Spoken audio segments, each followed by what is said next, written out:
সকল ভারতীয়র কাছে আজকে একটা গৌরবের দিন হতে চলেছে বা গৌরবের বা ঐতিহাসিক দিন হতে চলেছে। হ্যাঁ, আজকের দিনটা এই জন্য বলছি কারণ আজ হচ্ছে কিন্তু আজকের এই রবিবারে যেটার জন্য বিশেষ খাস হতে চলেছে সেটা হলো গিয়ে টি-20 ওয়ার্ল্ড কাপ 2026-এর ফাইনাল ম্যাচ ইন্ডিয়া বনাম নিউজিল্যান্ড। তো এই দিনটি আজকে বিশেষ গুরুত্বপূর্ণ কারণ ইন্ডিয়া যদি এই ম্যাচটি বা ফাইনাল ম্যাচটি যদি জিতে, ট্রফিটা যদি নাম করে নিজের নামে রাখে, তাহলে ব্যাক টু ব্যাক দুবার হিস্ট্রিতে কোনো টিম আজ পর্যন্ত ব্যাক টু ব্যাক চ্যাম্পিয়ন হয়নি আর ব্যাক টু ব্যাক ট্রফি জেতেনি।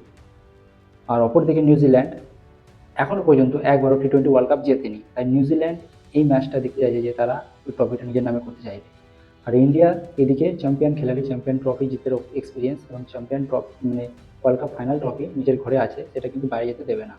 তো আজকের মোকাবিলা বা আজকের ম্যাচটি কিন্তু একটা বেহতরিন ফাইটিং ম্যাচ হতে চলেছে। একদম ফাইটিং ম্যাচ হতে চলেছে, এই জন্য এই পর্যন্ত নিউজিল্যান্ড একটা টি-20 ওয়ার্ল্ড কাপ জিততে পারেনি, ফাইনাল অব্দি গেছে কিন্তু ম্যাচ হাতে তারা তুলতে পারেনি। কিন্তু ইন্ডিয়া চাইবে যে এই ট্রফিটা তাদের ঘর থেকে বাইরে না যেতে, বাইরে না দিতে, বাইরে না যাক। সেই ম্যাচটা আজকে দেখা যাবে দুর্দান্ত খেলার মাধ্যমে।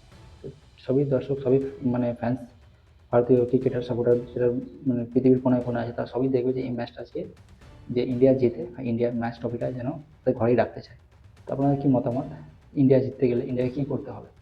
ব্যাটিং দিক থেকে তো বেশি রান করতেই হবে এবং বোলিং দিক থেকে খুব ভালো বল করতে হবে, অ্যাটাকিং বল, এবং পাওয়ার প্লেতে 3-4 উইকেট নিতে হবে, তাহলে কিন্তু ইন্ডিয়া জিতে যেতে পারে, খুবই সম্ভাব্য।